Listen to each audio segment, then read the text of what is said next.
जब तुलसीदास जी को भगवान श्री राम ने दर्शन दिए। तुलसीदास जी का जन्म 1554 ईस्वी में श्रावण मास की शुक्ल पक्ष के सप्तमी तिथि को हुआ था। इस वर्ष यह तिथि रविवार 3 अगस्त को है। इनके विषय में कहा जाता है कि कलयुग में इन्हें भगवान श्री राम और लक्ष्मण जी के दर्शन प्राप्त हुए थे।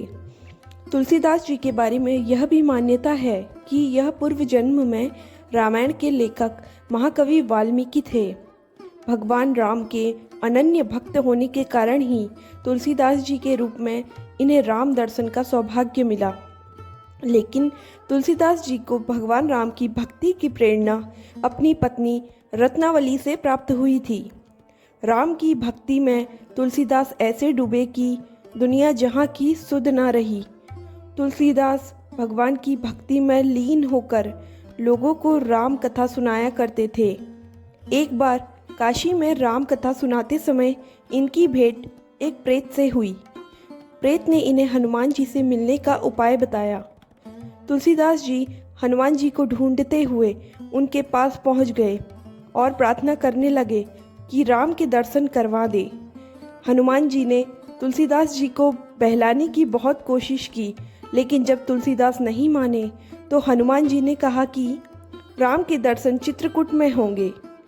तुलसीदास जी ने चित्रकूट के रामघाट पर अपना डेरा जमा लिया। एक दिन मार्ग में उन्हें 2 सुंदर युवक घोड़े पर बैठे नजर आए। उन्हें देखकर तुलसीदास जी सुध बुध खो बैठे।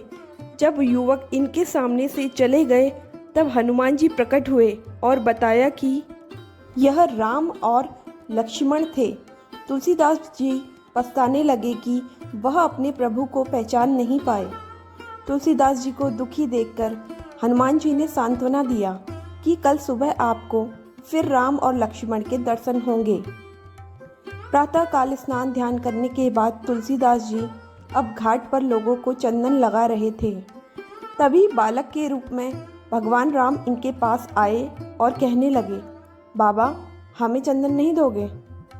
हनुमान जी को लगा कि तुलसीदास जी इस बार भी भूल न कर बैठे, इसलिए तोते का रूप धारण कर गाने लगे, चित्रकूट के घाट पर भई संतन की भीड़, तुलसीदास चंदन घी से तिलक देत रघुबीर। तुलसीदास जी बालक बने राम को निहारते निहारते सुध बुध खो बैठे और भगवान राम ने स्वयं तुलसीदास जी का हाथ पकड़कर तिलक लगा लिया और खुद तुलसीदास जी के माथे पर तिलक लगाकर अंतर्धान हो गए। Thanks for watching.